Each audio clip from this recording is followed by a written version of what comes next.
Grace Thompson pressed her trembling hands against the worn fabric of her traveling dress as the stagecoach rattled toward Pueblo, Colorado, carrying her toward a future that terrified her more with each passing mile. The letter crumpled in her reticule had been written by a rancher named Garrett Foster, a man who sought a wife through correspondence, a man who had no idea what he was truly getting. The year was 1877, and Grace had left Boston 3 weeks ago with nothing but 2 carpetbags, a heart full of secrets, and the desperate hope that distance might grant her a fresh start. She had responded to Garrett's advertisement with carefully chosen words, painting herself as a capable woman seeking partnership on the frontier. But she had deliberately omitted the truth that now made her stomach twist with anxiety. The scar that ran from her left temple down to her jaw, angry and red despite the passage of 2 years since the fire that had claimed her family and nearly taken her life, marked her as damaged goods in the eyes of most men. Her aunt in Boston had made that abundantly clear before practically shoving Grace toward the door with Garrett's advertisement clutched in her hand. "No respectable man will have you now," Aunt Margaret had said with brutal honesty. "Your best hope is some desperate frontier fool who needs a workhorse more than a pretty face." Grace had written to Garrett with shaking hands, describing herself as plain and practical, hoping that might prepare him for disappointment without revealing the full extent of her disfigurement. His return letter had been kind, speaking of his ranch and his need for a partner who could handle the harsh realities of life in Colorado territory. He had mentioned nothing about beauty, which had given Grace a fragile thread of hope to cling to during the long journey west.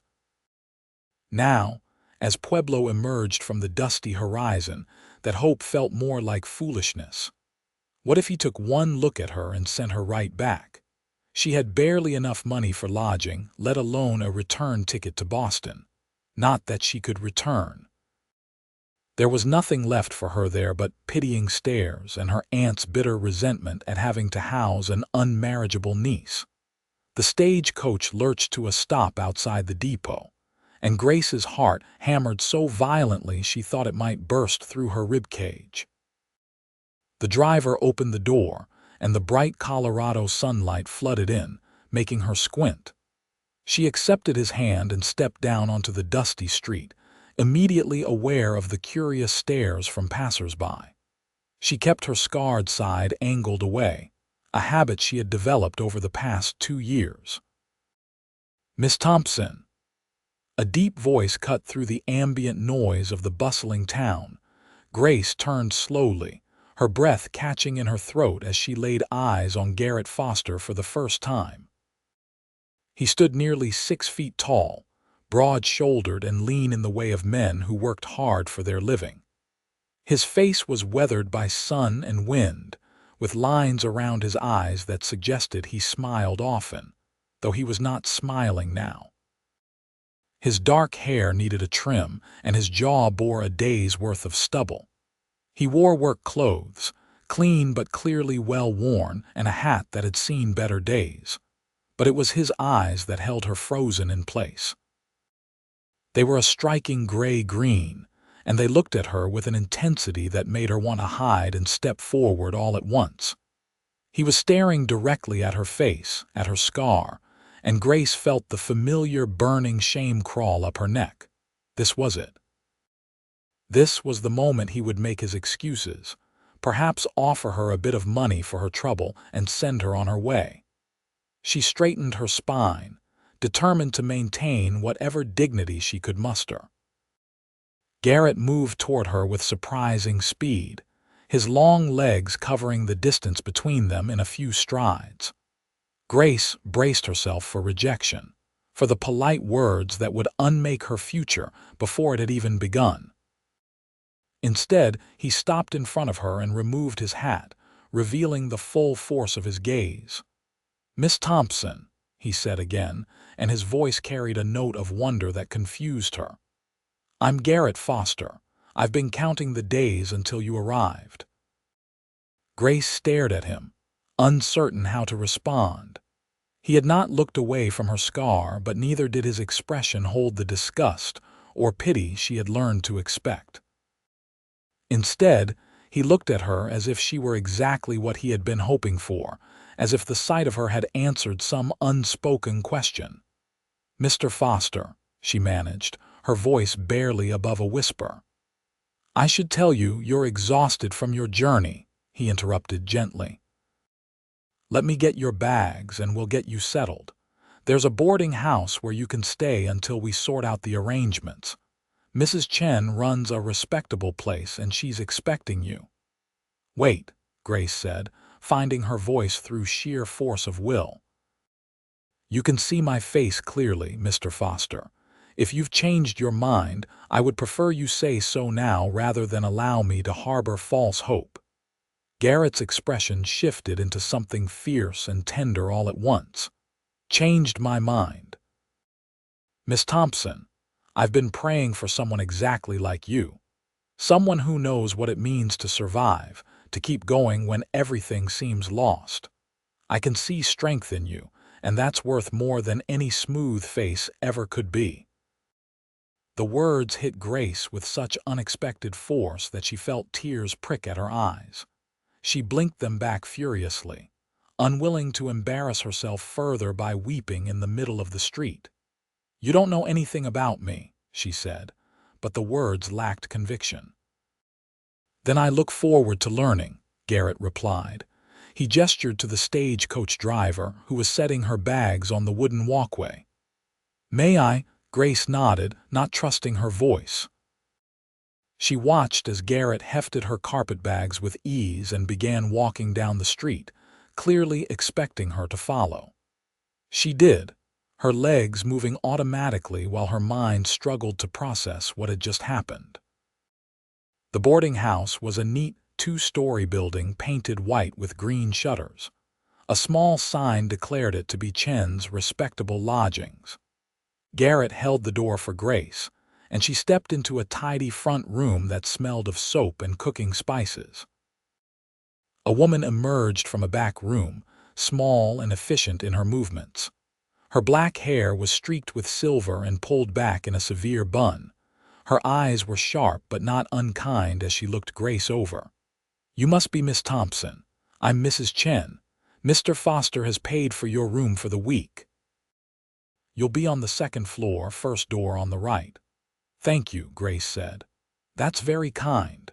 Mrs. Chen waved away the thanks. "Come, I'll show you to your room and then you'll want to wash up.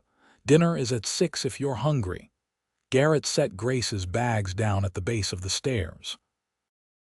"I'll come by tomorrow morning if that suits you, Miss Thompson. We can talk then, get to know each other properly before we make any final decisions about the arrangement." Grace turned to face him, searching his expression for any sign of doubt or revulsion. She found none. "Tomorrow morning would be fine, Mr. Foster." He smiled then, a slow, warm expression that transformed his face. "I'm glad you're here, Miss Thompson. Truly glad." Then he was gone, the door closing softly behind him, leaving Grace to wonder if the entire encounter had been some sort of fever dream brought on by exhaustion and fear. Mrs. Chen led her upstairs to a simple but clean room with a narrow bed, a washstand, and a small window overlooking the street. "There's fresh water in the pitcher," Mrs. Chen said. "You need anything, you let me know." "Thank you," Grace said again. She waited until Mrs. Chen left before sinking onto the bed, her legs suddenly unable to support her weight. Her hands were shaking, and she pressed them together in her lap, trying to steady herself. He had looked at her, really looked at her, scar and all, and he had not turned away. Grace did not know what to do with that information. It contradicted everything her aunt had drilled into her. Every painful lesson she had learned from the averted gazes and whispered comments back in Boston. She rose and moved to the washstand, pouring water into the basin and splashing her face. The cool liquid felt good against her travel-worn skin.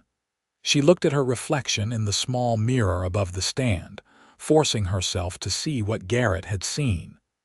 The scar was still there, still angry and impossible to ignore. It pulled at the corner of her eye and twisted her mouth slightly on the left side. But as she looked, she tried to see herself through Garrett's eyes, tried to find the strength he claimed to see. Grace slept fitfully that night, her dreams filled with fragments of the past, fire and smoke and her mother's screams. She woke before dawn, disoriented and gasping, the unfamiliar room momentarily terrifying until memory reasserted itself. She was in Pueblo, Colorado. She was here to marry Garrett Foster if he still wanted her after they talked. She dressed carefully, choosing her best day dress, a dark blue cotton that brought out the color of her eyes. She pinned her blonde hair back, trying to arrange it to minimize the visibility of her scar, then stopped herself. If Garrett truly did not care, then hiding would only delay the inevitable moment when he saw her in full light. Breakfast at the boarding house was a quiet affair, with only 2 other boarders present, both men who nodded politely at Grace but did not attempt conversation. Mrs. Chen served eggs and thick slices of bread with butter and jam that tasted homemade. Garrett arrived precisely at 9 o'clock, his knock on the door prompt and firm. Grace's heart leaped into her throat, and she stood so quickly from the parlor chair where she had been waiting that she nearly knocked over the small side table. Mrs. Chen showed him in, and Grace noticed that he had made an effort with his appearance. His hair was neatly combed, his face freshly shaved, and he wore a clean shirt that looked as if it had been ironed with care. He held his hat in his hands, turning it by the brim in a gesture that betrayed nervousness. "Good morning, Miss Thompson," he said. "I was hoping you might allow me to show you around town. We could talk while we walk, if that's agreeable to you." "That sounds fine, Mr. Foster," Grace replied, reaching for her shawl. They stepped out into the morning sunshine, and Garrett offered his arm. Grace hesitated only a moment before taking it, acutely aware of the solid warmth of him beside her. "I thought we might start with the general store," Garrett said as they began walking. "It's run by a man named Samuel Perkins and his wife Helen. Good people. Then maybe the church, and I can show you where the schoolhouse is, though it's not much to look at." "How long have you lived in Pueblo, Mr. Foster?" Grace asked. "Call me Garrett, please," he said. "And I've been here about 5 years, came out from Kansas after the war. I was young when I enlisted, barely 17, and when it ended I couldn't stomach the idea of going back to farming my family's land. Too many ghosts, you understand." Grace did understand. "Where is your ranch?" "About 8 miles northwest of town. It's not a big spread, but it's mine. I run cattle, about 200 head right now, and I've got a small house. It's simple but solid. I built most of it myself with help from my neighbor, an older fellow named Tom Martinez who has the spread next to mine." They reached the general store, and Garrett held the door for her. Inside, the space was crammed with goods of every description, from dry goods to tools to bolts of fabric. A man behind the counter looked up and smiled. "Garrett, good to see you. This must be the young lady you've been expecting." "Samuel, this is Miss Grace Thompson. Grace, Samuel Perkins." Samuel came around the counter, wiping his hands on his apron. He was a round man with a friendly face and thinning hair. "Welcome to Pueblo, Miss Thompson. My wife Helen will be sorry she missed you. She's visiting her sister today, but I know she's eager to meet you." "Thank you, Mr. Perkins," Grace said. "It's a pleasure to meet you." They spent a few minutes browsing the store, and Grace noticed that Garrett was watching her reactions carefully, as if trying to gauge whether she found the town acceptable. She made sure to express interest in the goods, asking questions about prices and availability of certain items. When they left the store, Garrett steered them toward a small park area near what appeared to be the town square. A few trees provided shade, and there was a bench where they could sit. "I want to be honest with you," Garrett said once they were seated. "I know we're essentially strangers, and I know the situation is unusual. I need you to know why I placed that advertisement, why I need a wife." Grace nodded, encouraging him to continue. "I'm 26 years old," Garrett said. "I've worked hard to build something out here, but it's lonely work. I'm gone from sunup to sundown most days, and I come home to an empty house. I tried courting locally, but the truth is there aren't many single women in these parts, and the ones that are here have their pick of suitors. I'm not much to look at, and I don't have fancy words or a lot of money to throw around. But I'm a good man, Grace. I don't drink to excess, I don't gamble, and I've never raised my hand to another living soul except in defense of myself or others. I'm looking for a partner, someone who can share the work and the life with me, someone who wants to build something that will last." He paused, turning to look at her directly. "When I saw you step off that stagecoach yesterday, I'll admit my first thought was about your scar. But not in the way you're probably thinking. My first thought was that here was a woman who had survived something terrible and kept going. That takes a kind of courage I respect. And then I looked in your eyes, and I saw intelligence and wariness and hope all mixed together, and I thought, this is a woman who understands what it means to fight for a future. That's what I need, Grace. That's what I want in a wife." Grace felt heat rising in her cheeks, but she forced herself to meet his gaze. "You're being very kind, but you should know the full truth before you commit to anything. The scar is the least of what I carry from the fire. It killed my parents and my younger brother. I was supposed to be watching him that day, but I had gone upstairs to fetch something, and I didn't realize he had gotten into the lamp oil. By the time I smelled smoke, the kitchen was already engulfed. I tried to get to him, but the flames were too intense. I managed to pull my mother out, but she died from the smoke before the fire brigade arrived.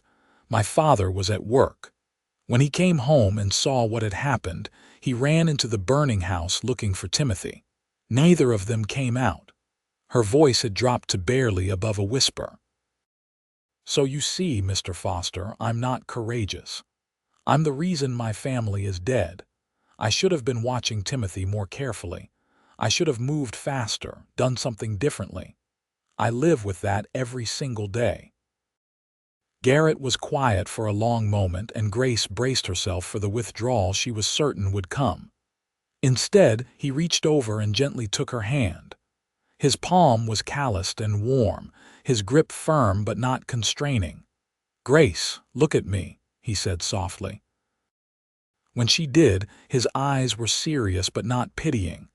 "What happened to your family was a tragedy, but it wasn't your fault. You were how old?" 19, she whispered. "And Timothy?" 6. "And your mother and father were also home.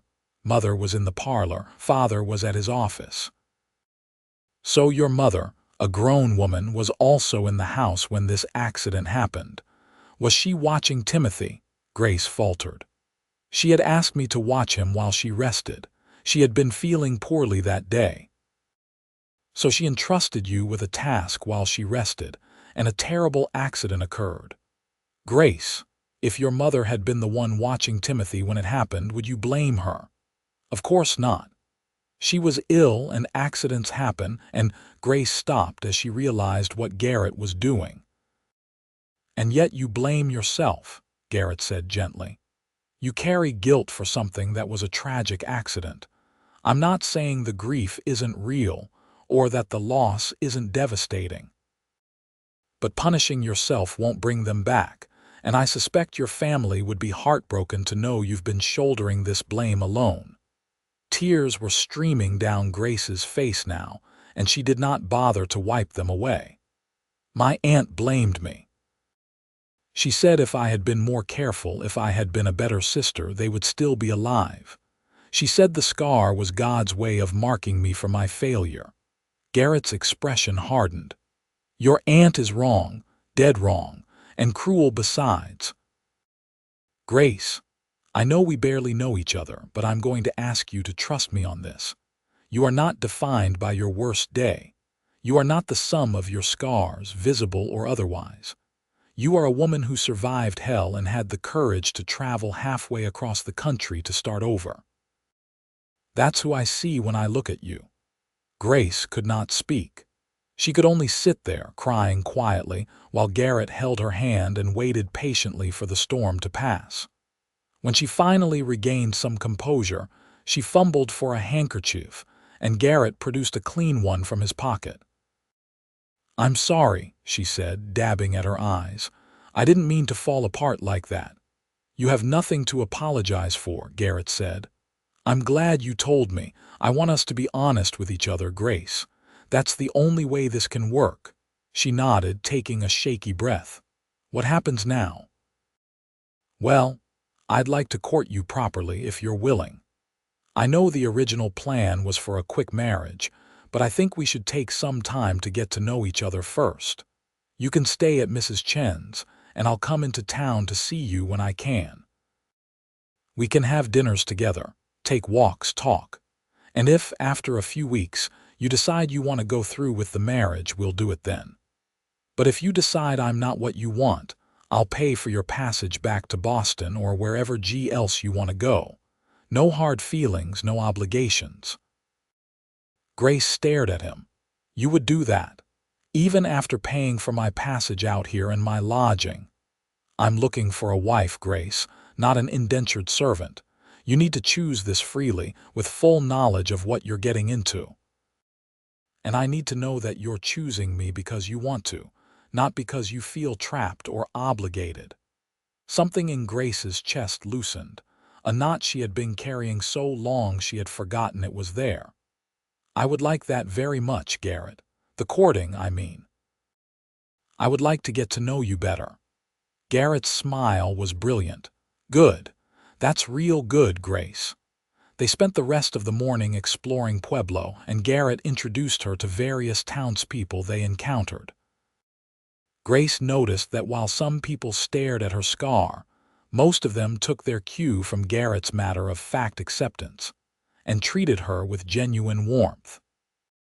They had lunch at a small restaurant run by a Mexican family, and Grace discovered she had a taste for the spicy food that was common in the region. Garrett laughed at her expression when she took her first bite of a pepper that was hotter than she expected. You'll get used to it, he promised. Most of the cooking out here has some heat to it. I've learned to enjoy it. Over the meal, they talked more easily, the earlier emotional intensity giving way to lighter conversation. Grace told him about growing up in Boston, about the busy streets and the harbor and the way the city smelled different in every season. Garrett told her about learning to ranch, about the challenges of the work and the satisfaction of seeing his herd grow each year. It's not an easy life, he warned her. The winters can be brutal and the summers are hot and dry. There's always something that needs fixing, always some problem to solve, and it's isolated. The nearest neighbor is Tom, like I mentioned, and he's a good half-hour's ride away. My house is small, just 3 rooms right now, though I plan to add on when I can afford it. You'd be working from dawn to dusk, same as me. Cooking, cleaning, tending the garden, helping with the animals when needed. It's not the life of a fine lady. I was never a fine lady, Grace said.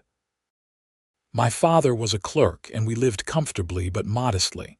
I know how to work, Garrett. I know how to cook and clean and mend. I may not know much about ranching, but I'm willing to learn. That's all I ask, Garrett said. Willingness to learn and willingness to work. The rest we can figure out together. As the days passed, Garrett proved true to his word.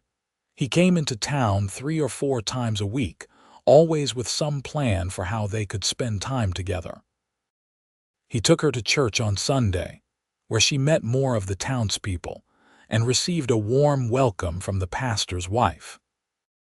He brought her out to his ranch so she could see the property and the house, and Grace was struck by how neat and well-maintained everything was despite the humble nature of the buildings. The house was indeed small, a simple structure with a main room that served as kitchen and living area, a bedroom, and a small room that Garrett used for storage. But it was solidly built, with a good roof and tight walls. The land around it was beautiful in a stark way, with rolling hills and distant mountains. "It's not much now," Garrett said, watching her take it all in. "But I have plans. I want to add another bedroom or two, maybe build a proper barn. There's a creek about a quarter-mile that way that runs year-round, so we've got good water. The grazing is decent, and Tom says the land to the south of my property might come up for sale next year. If I can save enough, I'd like to buy it and expand the herd."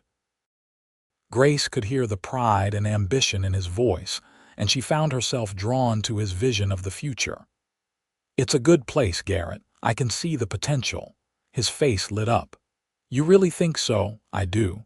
It feels like somewhere a person could put down roots, build something lasting." They stood together on the small porch, looking out over the land, and Grace felt a strange sense of rightness settle over her. This place, this man, this life he was offering. It was so different from everything she had known, but maybe that was exactly what she needed.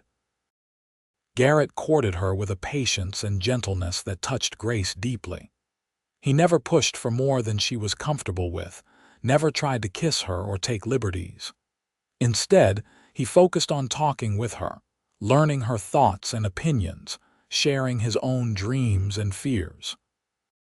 3 weeks after her arrival in Pueblo, Garrett took Grace on a picnic to a spot by the creek on his property. They sat on a blanket under a cottonwood tree, eating cold chicken and bread and fruit that Grace had helped prepare. "Grace," Garrett said, setting down his plate. "I know we agreed to take time with this courtship, but I need to tell you something. I'm in love with you." Grace's breath caught, her heart suddenly racing. "I know it's fast," Garrett continued. "I know we've only known each other a few weeks. But I wake up every morning thinking about you, and I go to bed every night wishing you were here. When I'm working, I find myself imagining what it would be like to have you beside me, to share this life with you for real. I see a future with you, Grace. Children, if we're blessed with them. Growing old together, building something that matters." He reached for her hand and she let him take it. "I'm not asking you to say it back if you're not ready. I just needed you to know where my heart stands, and I need to ask you, Grace Thompson, if you'll marry me. Not because it was the original arrangement, not because you feel obligated, but because you want to. Because you can see a future with me too." Grace looked at this man who had taken her in when she expected rejection, who had shown her kindness when she anticipated disgust, who had looked past her scars to see the woman beneath. She thought about the peace she felt on his land, the rightness of standing beside him, the way her heart leaped when she saw him riding into town. "Yes," she said, her voice clear and certain. "Yes, I'll marry you, Garrett, and I need you to know that I love you too.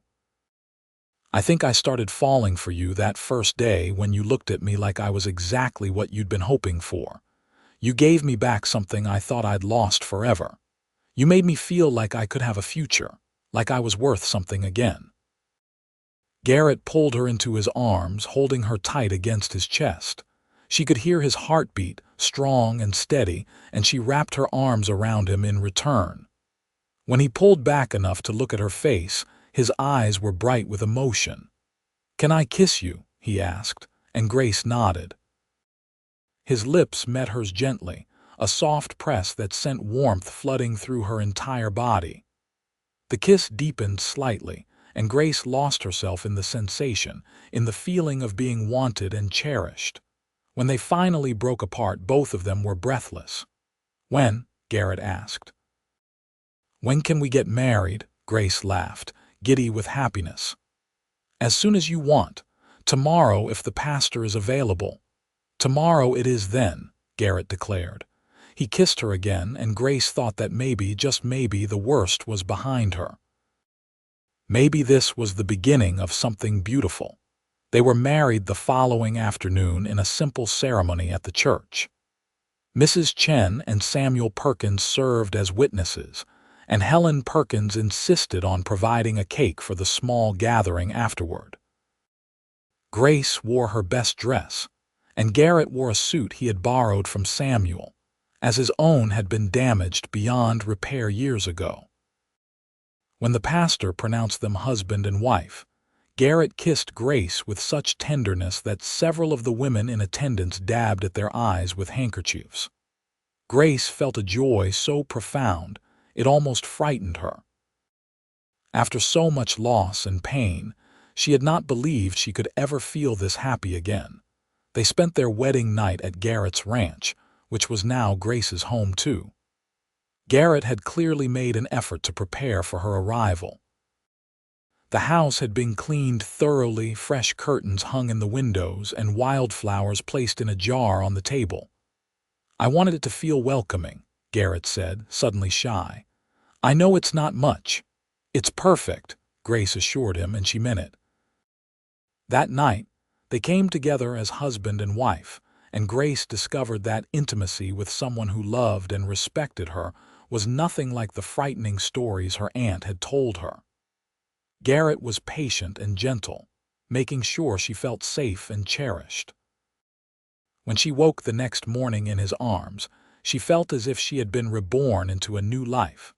The months that followed were full of hard work and learning. Grace threw herself into mastering the skills she would need to be a successful rancher's wife. She learned to cook over the wood stove, to preserve food for the winter, to tend the garden Garrett helped her plant. She learned to recognize the signs of illness in cattle, to help with basic veterinary care, to ride a horse well enough to be useful when Garrett needed an extra set of hands. The work was indeed hard, but Grace found satisfaction in it. She loved watching things grow, loved seeing the results of her labor, and she loved the life she was building with Garrett. Tom Martinez became a good friend to both of them. He was a widower in his 60s, weathered and wise, with a dry sense of humor that made Grace laugh. He often stopped by for dinner, and his stories of the old days helped Grace understand the history of the region. "You chose well, Garrett," Tom said one evening after a particularly good meal. "Grace is a keeper." "Don't I know it?" Garrett replied, reaching for Grace's hand across the table. As winter approached, Garrett worked to make sure they had enough supplies to last through the cold months. He taught Grace how to shoot, insisting that she needed to be able to defend herself and the property when he was out on the range. "I don't like thinking about anything happening to you," Grace protested when he first brought up the lessons. "Which is exactly why you need to know how," Garrett countered. "There are mountain lions, bears, and occasionally men with bad intentions. I need to know you can protect yourself." So Grace learned to shoot and found she had a decent eye for it. The knowledge gave her a sense of security she had been lacking. The first heavy snow came in late November, blanketing the ranch in white. Grace stood at the window, watching the flakes fall, and felt Garrett's arms wrap around her from behind. "Beautiful, isn't it?" he murmured against her hair. "It is," Grace agreed. "Everything here is beautiful. I never imagined I could be this happy, Garrett. Thank you for seeing past my scars." Garrett turned her to face him, his expression serious. "Grace, I don't see past your scars. I see them, but they're just part of you. They're no more important than the color of your hair or the shape of your nose. What I see when I look at you is the woman I love, the woman I want to spend my life with. All of you, scars and all."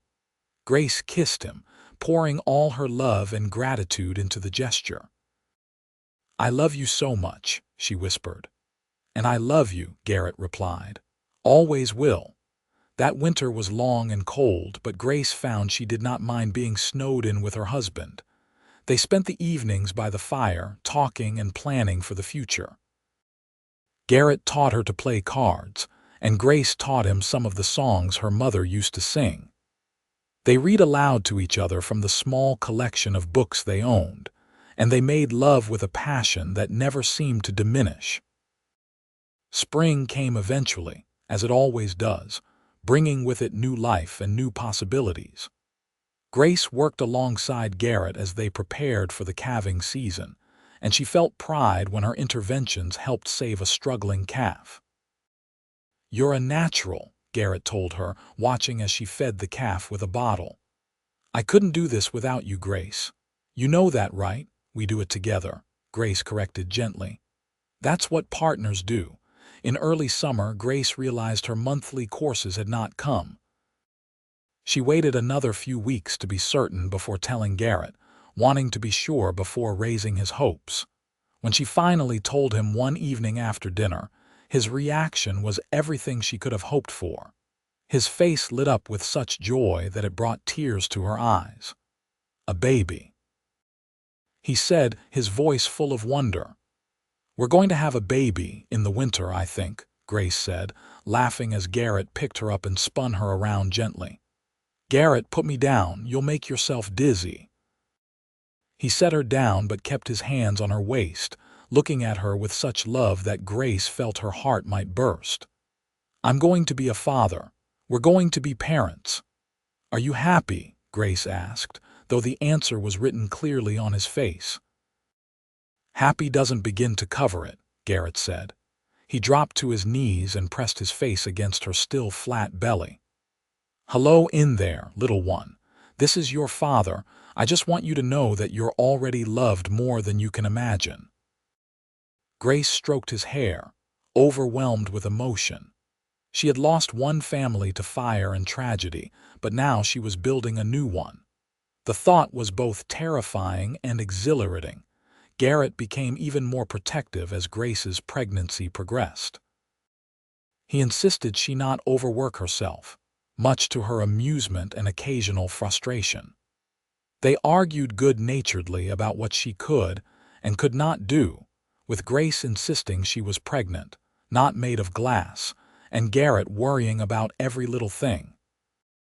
"I'm fetching the water," Grace said one morning when Garrett tried to take the bucket from her hands. "It's heavy," Garrett protested. "I've been fetching water my whole life, and I'll continue to do so until I physically cannot," Grace said firmly. "I appreciate your concern, but you cannot wrap me in cotton wool for the next 6 months."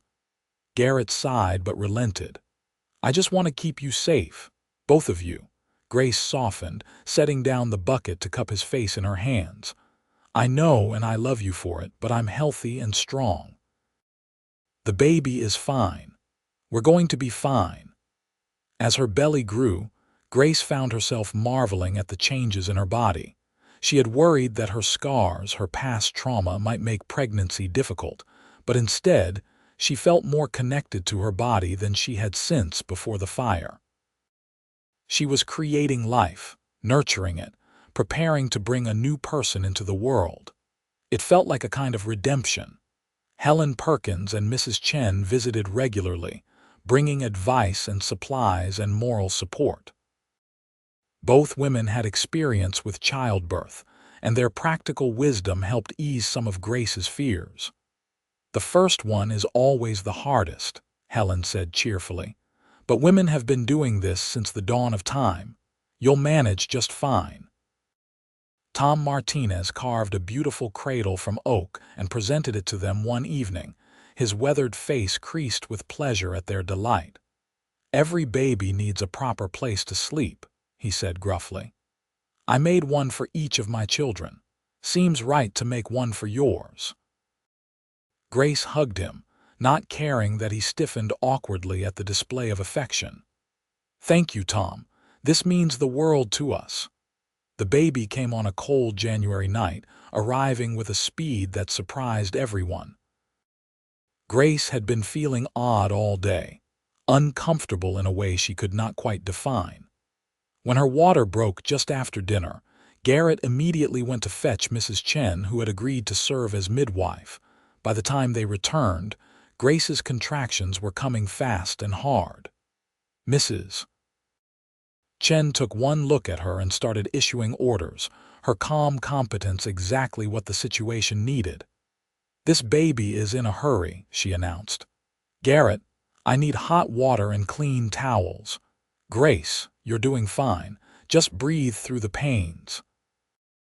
It hurt more than Grace had imagined possible, waves of agony that seemed to consume her entire being. But between the pains, she felt Garrett's hand in hers, heard his voice encouraging her, and she drew strength from his presence. "You can do this, Grace," Garrett said, his face pale but determined. "You're the strongest person I know. You can do this." And she did. 3 hours after the labor began, Grace pushed her son into the world, his first cry filling the small house with sound. Mrs. Cheng cleaned him quickly and efficiently before placing him on Grace's chest, and Grace looked down at the tiny, red-faced creature in wonder. "A boy," she whispered. "Garrett, we have a son." Garrett was crying, tears streaming down his face as he looked at his wife and child. "He's perfect." "You're perfect. I can't believe this is real." "What will you name him?" Mrs. Chen asked, busying herself with cleaning up. Grace looked at Garrett, and they shared a moment of silent communication. They had discussed names but had not settled on anything definite. "James," Grace said softly. "After my father. James Henry Foster." "James Henry," Garrett repeated, testing the name. "It's good. It's right." Little James Henry proved to be a healthy, hungry baby who had powerful lungs and a temper when his needs were not immediately met. Grace was exhausted in a way she had never experienced before, but she was also happier than she had thought possible. Garrett was a devoted father, taking on extra chores so Grace could rest, walking the floor with James when he was fussy, changing diapers without complaint. Grace fell in love with him all over again, watching him with their son. "I never knew you could love someone this much," Garrett said one night, holding James while Grace tried to eat dinner. "It's almost frightening how much I love him, how much I love you." "I know," Grace said softly. "I feel it too." As James grew, he revealed himself to be a curious, active child with his father's gray-green eyes and his mother's blonde hair. Grace documented his growth carefully, noting when he first smiled, first rolled over, first sat up. She wanted to remember everything, to hold these precious moments close. The ranch continued to prosper under their joint stewardship. Garrett's herd grew, and they were able to add the extra bedroom he had planned. Tom helped with the construction, and by James's first birthday, the house felt more spacious and comfortable. Grace had worried about how she would manage being a mother given her own guilt about Timothy's death. But she found that loving James did not diminish her love for her lost brother. Instead, it helped her understand that her parents would have wanted her to be happy, to live fully, to create new joy even in the face of old grief.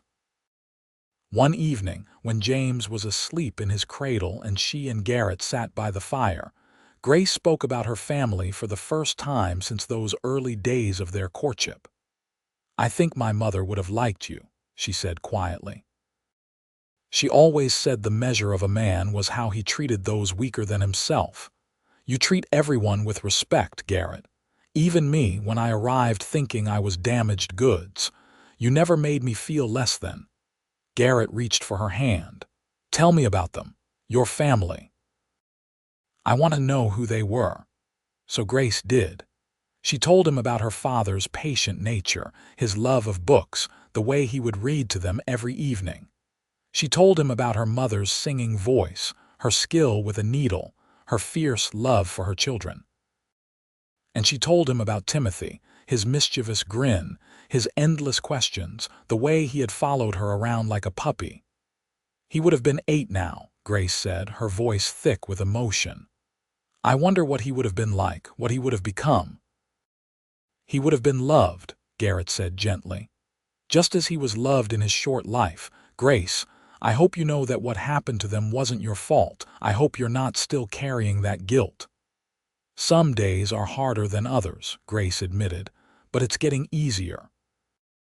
Having James, building this life with you, it helps. I think I'm finally starting to forgive myself. Good, Garrett said, pulling her close. Because you deserve forgiveness, Grace. You deserve peace and happiness and all the good things this life can offer. The years passed in a rhythm of seasons and work and love. Grace gave birth to 2 more children, a daughter they named Elizabeth Rose when James was 3, and another son they named William Thomas when Elizabeth was 2. The house, once a simple 3-room structure, expanded to accommodate their growing family. Grace watched Garrett with their children and marveled at his patience and gentleness. He was firm when he needed to be, but never harsh. He taught them to ride, to work, to respect the land and the animals. And he made sure they knew they were loved, every single day. Tom Martinez became Uncle Tom to the children, a fixture in their lives who spoiled them shamelessly and told them stories of the old days. He lived to see Elizabeth turn 5, passing peacefully in his sleep one winter night. The whole family grieved his loss, and Garrett made sure to maintain Tom's property in his memory until they could find a buyer who would respect what the old man had built. Samuel and Helen Perkins remained good friends, their own children grown and moved away by the time the Foster children came along. Helen taught Grace advanced sewing techniques and helped her make clothes for the growing family. Samuel always had candy in his pocket for the children when they came to town. Mrs. Chen remained a constant source of wisdom and support. As the children grew, she taught them to write their letters and do their figures, serving as their teacher before Pueblo built a proper schoolhouse. Grace was grateful beyond measure for the Chinese woman's presence in their lives. Grace's scars faded somewhat with time, becoming pale and less prominent. But even when they were at their worst, Garrett had never treated her as anything less than beautiful. And the children, growing up with her face as the only mother's face they knew, saw nothing wrong with it at all. "Mama, why do you have that line on your face?" Elizabeth asked one day when she was about 4, tracing the scar with a gentle finger. Grace had prepared for this question.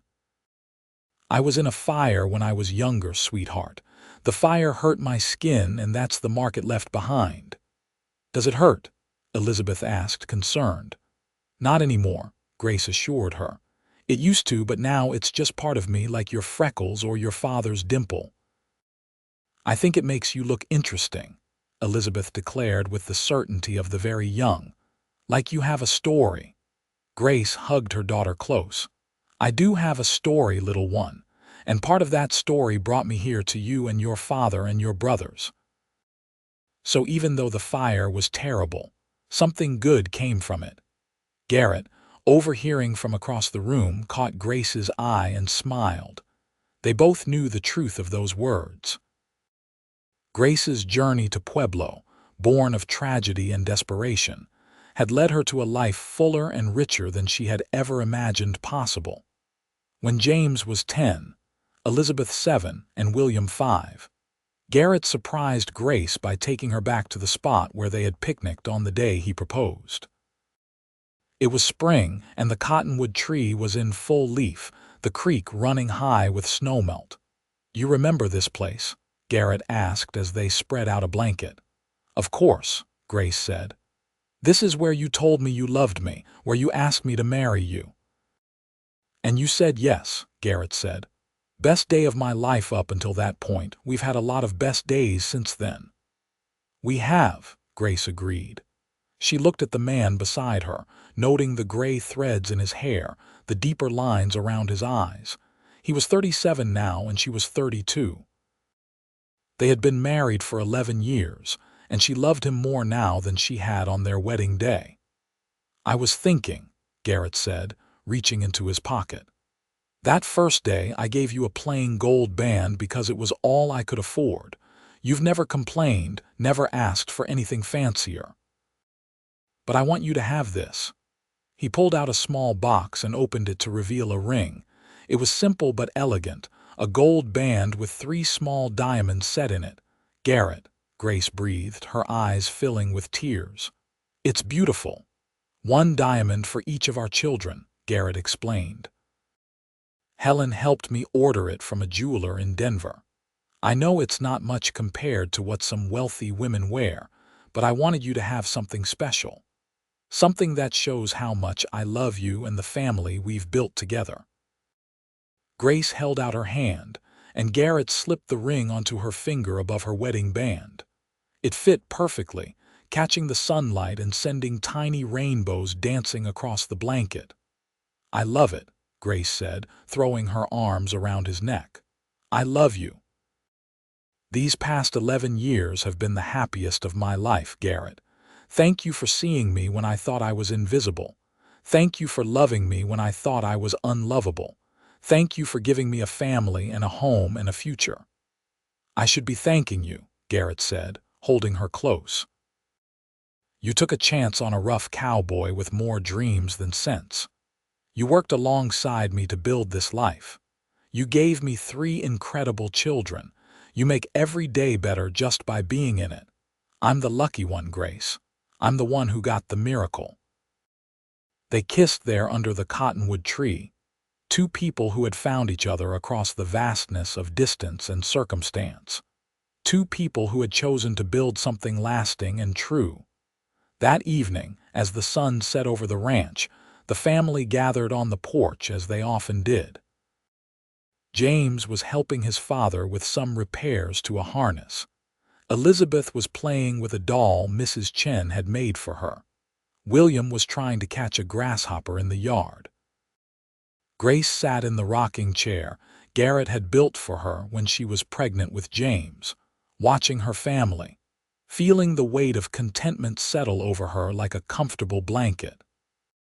She thought about the terrified young woman who had stepped off the stagecoach in Pueblo 11 years ago, scarred and certain of rejection, carrying nothing but guilt and a desperate hope for something better. That woman had been transformed by love, by acceptance, by the daily choice to build a life worth living. Grace was not the same person she had been at 19, traumatized and grieving. She had grown into someone stronger, someone who knew her own worth, someone who could look in the mirror and see not just scars but also strength, not just pain but also perseverance. "Mama, come see," William called, having successfully captured his grasshopper. Grace rose and went to admire his catch, praising his patience and quick hands. She helped him release it back into the grass, teaching him about being gentle with small creatures. As night fell, they all went inside for dinner. The kitchen was warm and filled with good smells from the stew Grace had prepared earlier. They said grace, holding hands around the table, and Grace added her own silent prayer of thanksgiving. "Thank you for bringing me here. Thank you for Garrett. Thank you for my children. Thank you for giving me a second chance at life and love and happiness. Please watch over my parents and Timothy. Let them know I'm finally okay. Let them know I found my way home." After dinner, Garrett read to the children from a book of folk tales while Grace cleaned up. She could hear his deep voice rising and falling, hear the children's occasional interjections and questions. This was her life now. This warmth, this love, this sense of belonging. She had not thought she would ever have it, but here it was, solid and real and hers. Later, after the children were in bed, Grace and Garrett stood together at their bedroom window, looking out at the star-filled sky. "Do you ever regret it?" Grace asked quietly. "Sending for a mail-order bride, taking a chance on someone you'd never met?" Garrett turned her to face him, his hands gentle on her shoulders. "Not for one single second. You are the best thing that ever happened to me, Grace Foster. You and our children are my whole world. I thank God every day that you had the courage to answer that advertisement, that you traveled all this way, that you gave me a chance. I thought you would reject me, Grace confessed. When I stepped off that stagecoach and you saw my face, I was certain you would send me away. And instead I looked at you and knew you were my answer, Garrett said. The answer to prayers I didn't even know how to pray. I needed you, Grace. I needed your strength, your courage, your capacity for love. I needed all of you exactly as you were. Grace kissed him deeply, pouring 11 years of love and gratitude into the gesture. When they finally pulled apart, both of them were breathing hard. "Take me to bed, husband," Grace said softly. "I want to show you exactly how much I love you." Garrett did not need to be asked twice. The years continued to unfold, each one bringing new challenges and new joys. James grew into a responsible young man who showed every sign of following in his father's footsteps as a rancher. Elizabeth proved to have a talent for drawing and spent hours sketching the landscape and the animals. William was a natural with horses, gentle and intuitive in a way that amazed both his parents. When Grace was 38, she discovered she was pregnant again. It came as a surprise, as she had assumed her childbearing years were behind her. Garrett was delighted, though somewhat anxious given Grace's age. "Women have babies at 38, Grace assured him. "I'm healthy, the pregnancy is progressing well, and we have plenty of help if I need it." This baby, another boy they named Peter Samuel, after the apostle and their friend Samuel Perkins, arrived healthy and strong. The older children were thrilled to have a baby brother, and Peter was coddled and loved from his first breath. Grace found that being a mother in her late 30s was different from being a mother in her 20s. She was more relaxed, more confident in her abilities. She had learned that not everything had to be perfect, that children were resilient, that love mattered more than perfection. As the children grew older and more independent, Grace found herself with time to pursue interests beyond the immediate demands of keeping a household running. She started writing letters to Helen and Mrs. Chen when they could not visit in person, documenting the children's growth and her own thoughts about life on the ranch. Helen encouraged her to write more, suggesting Grace might try her hand at writing stories. Grace began tentatively, writing small sketches of life in Colorado, stories about the people she knew and the land she had come to love. She showed them to no one at first, embarrassed by the presumptuousness of thinking anyone might want to read her words. But eventually she worked up the courage to show Garrett. He read them carefully, his expression serious. When he finished, he looked up at her with pride shining in his eyes. "Grace, these are good, really good, you have a gift." "You're just saying that because you're my husband," Grace protested, but she was pleased despite herself. "I'm saying it because it's true," Garrett insisted. "You should submit these somewhere, maybe to one of those magazines that publish stories." Grace did eventually submit a few pieces, and to her shock and delight, one was accepted by a small magazine out of Denver. She was paid $5 for it, and she felt as proud as if she had been given 1,000. Seeing her words in print, knowing that strangers somewhere were reading what she had written, gave her a sense of accomplishment that was entirely separate from her roles as wife and mother. She continued to write whenever she could spare the time, and over the years, she published several more stories. She never became famous, never made significant money from her writing, but it gave her joy and a sense of identity beyond the daily rhythms of ranch life. Garrett could not have been more supportive. He bragged about her to anyone who would listen, kept every publication that featured her work, and made sure she had time and space to write even when the demands of the ranch were heavy. "I'm proud of you," he told her after her 10th story was published. "You're remarkable, Grace. You always have been. Time moved forward as it always does. James married a girl from town named Sarah, and they built a house on the far edge of the Foster property. Elizabeth, at 19, announced her intention to attend a teacher's college in Denver, wanting to become an educator. William, at 17, was already being scouted by neighboring ranchers who recognized his gift with horses. Peter, at 10, was still young enough that his path was unclear, though he showed an aptitude for figures and might be their scholar. Grace and Garrett, now in their mid-40s, found themselves entering a new phase of life.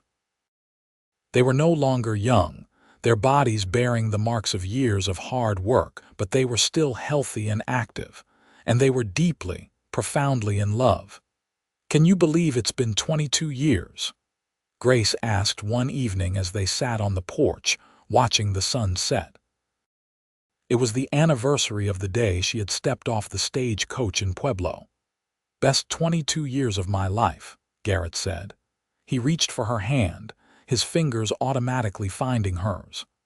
"I still remember that day so clearly, seeing you standing there so brave and so scared all at once, knowing instantly that you were meant to be mine. I remember thinking you would reject me," Grace said.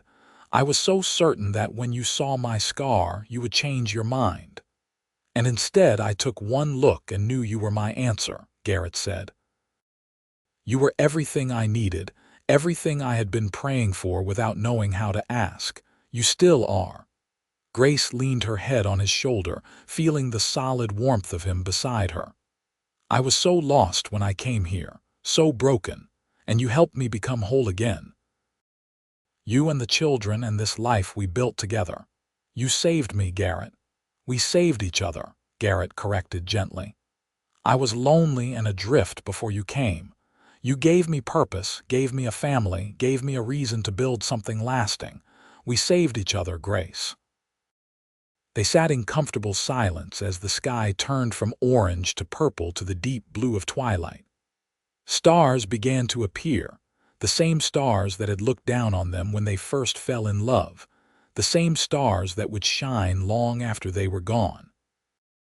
"I want you to know," Grace said softly, "that I'm grateful for every single day, even the hard ones, even the days when I'm tired and aching and wondering if I can keep going, because every day with you is a gift. Every day in this life we built is precious to me." "I feel the same," Garrett said, his voice rough with emotion. "I can't imagine my life without you in it, Grace. You're woven into every part of me, every part of this place. You're in the walls of this house and the faces of our children and the land we've worked together. You're everywhere, and I wouldn't have it any other way."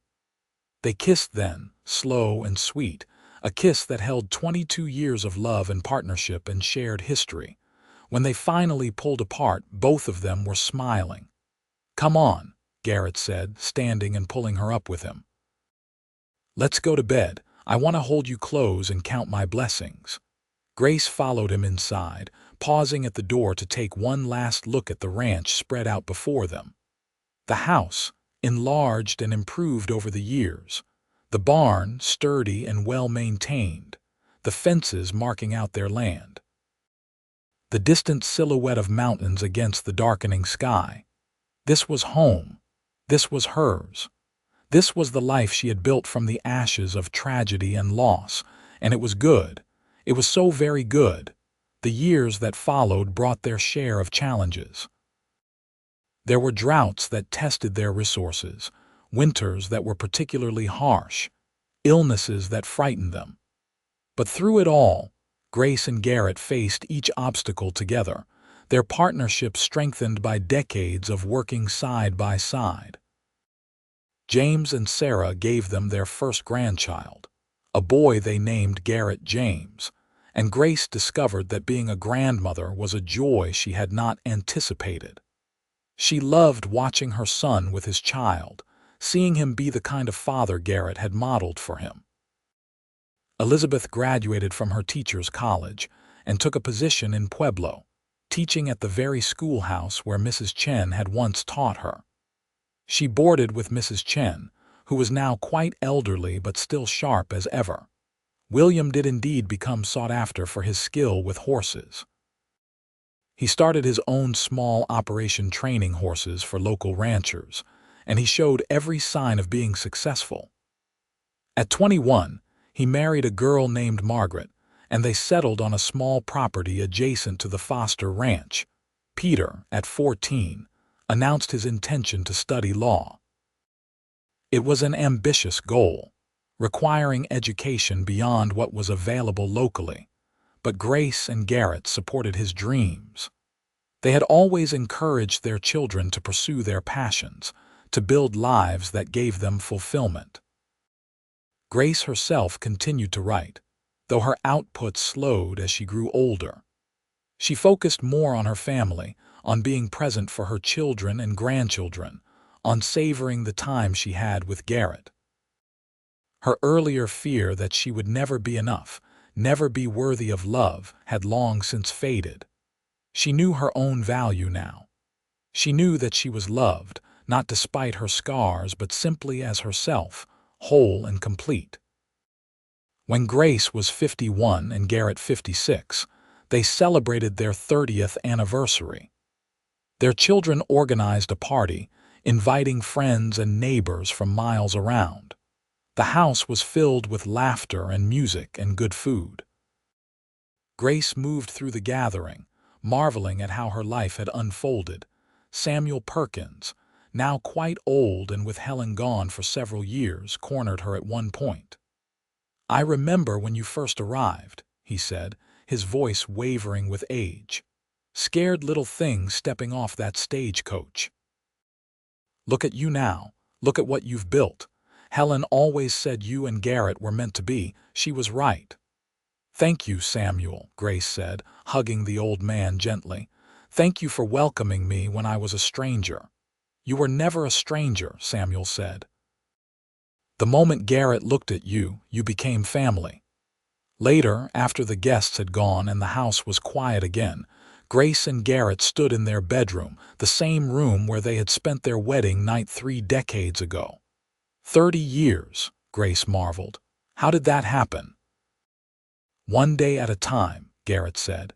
He was slower now, his joints stiff from years of ranch work, but he was still strong, still her Garrett. 30 years of loving you, 30 years of building this life. I wouldn't change a single moment, Grace." "Not even the hard times?" Grace asked. "Not even those," Garrett confirmed. "The hard times taught us what we were made of. They showed us that we could survive anything as long as we had each other. I'm grateful for all of it." Grace moved into his arms, fitting against him as naturally as she had when they were young. "I love you, Garrett Foster.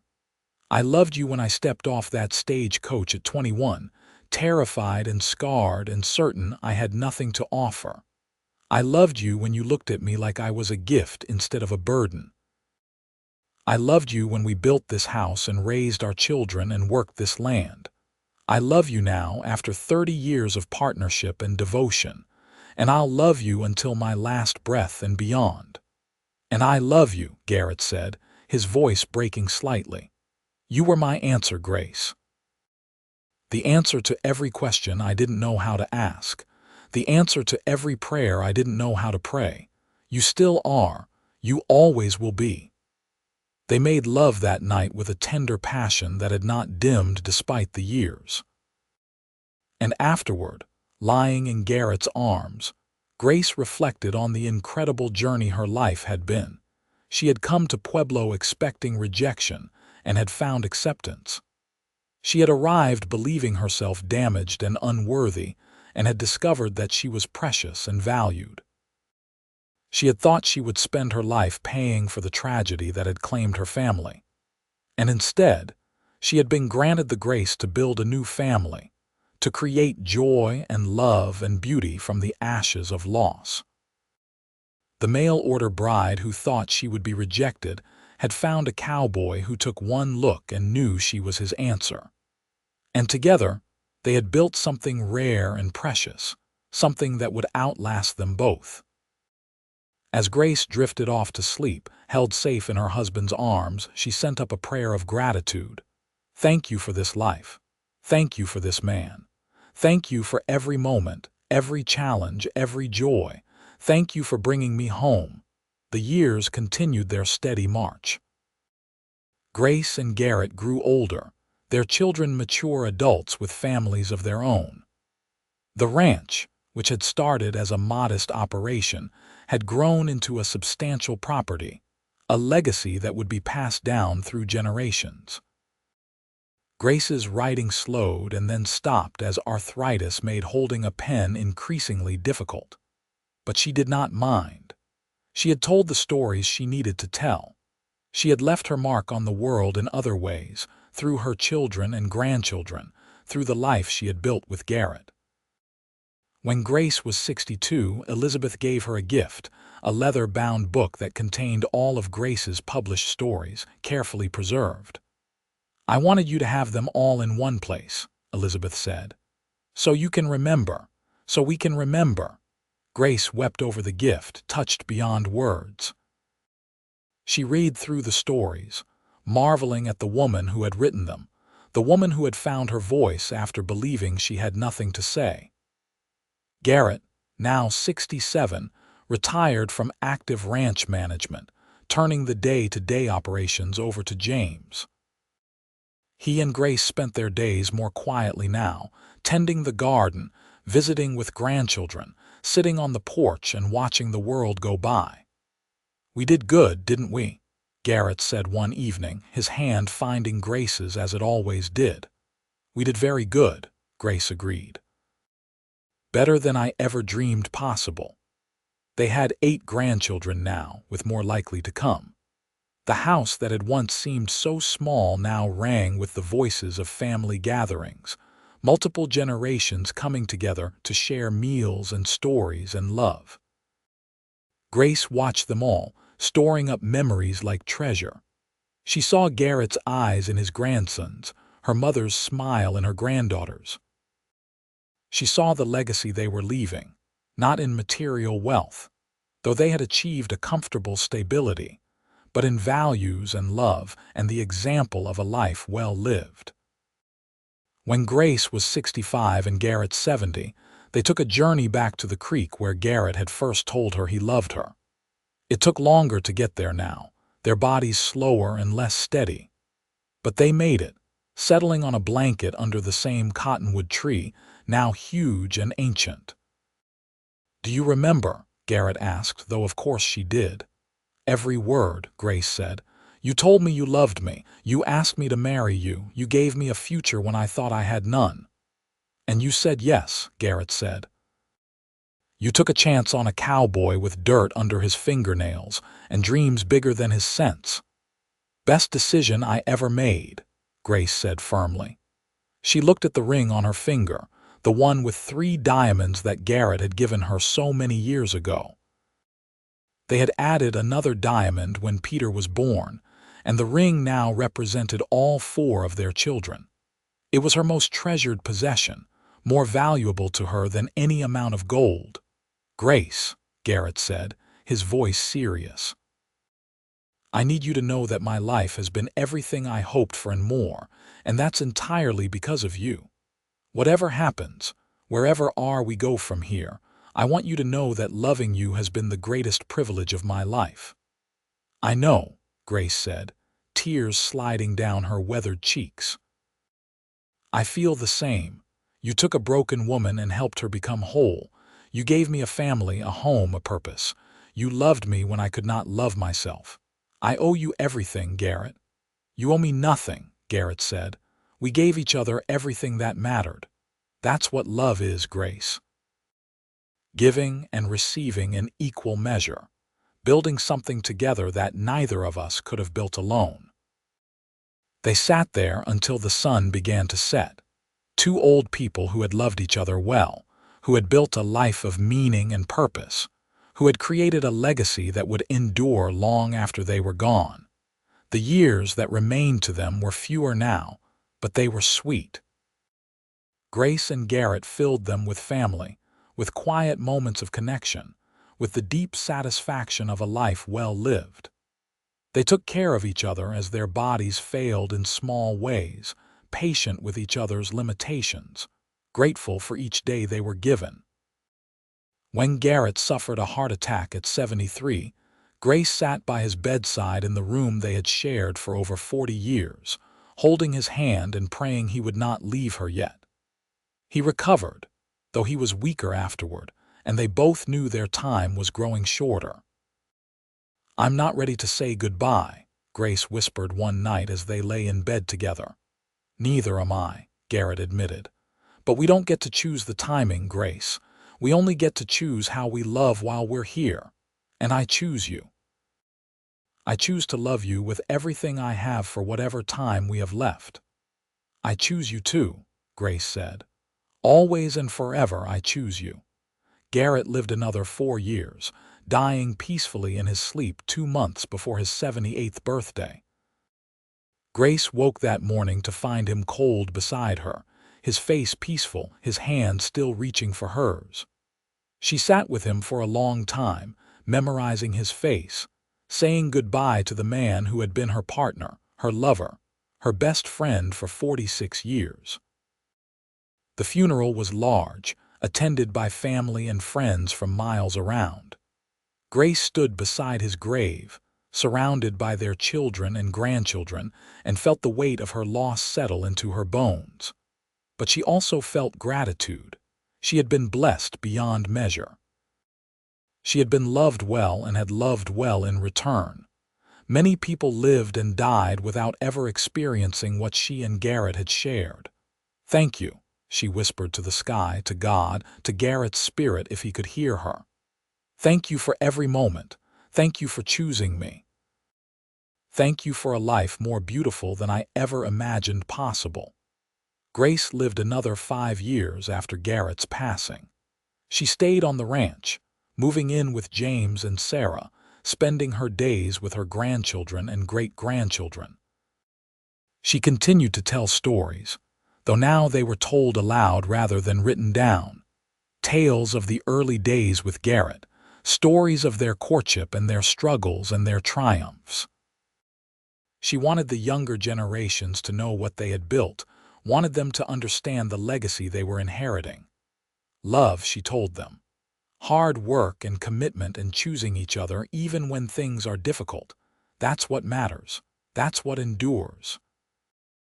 On a bright spring morning, when Grace was 82 years old, she passed away peacefully in her sleep, just as Garrett had.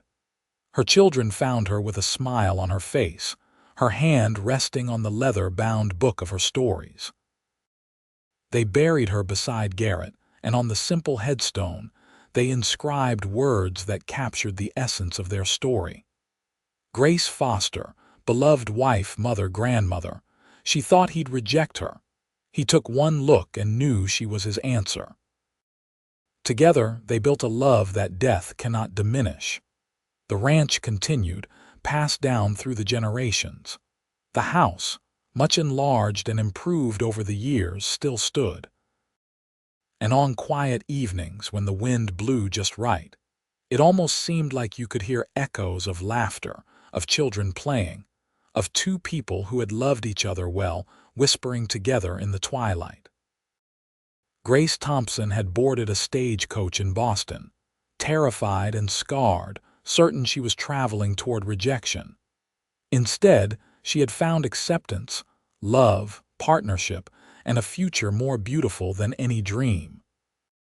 The cowboy had looked at her and seen not damage but strength, not a burden but a gift.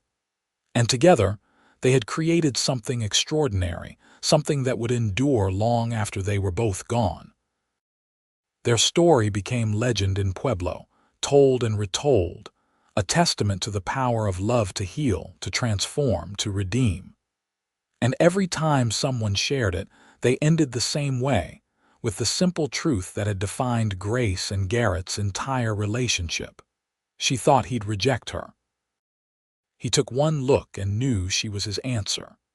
And they lived and loved and built a beautiful life together, right there in Pueblo, Colorado, From 1877 until their final days, the mail-order bride had found her home. The cowboy had found his partner. And together, they had found everything that mattered.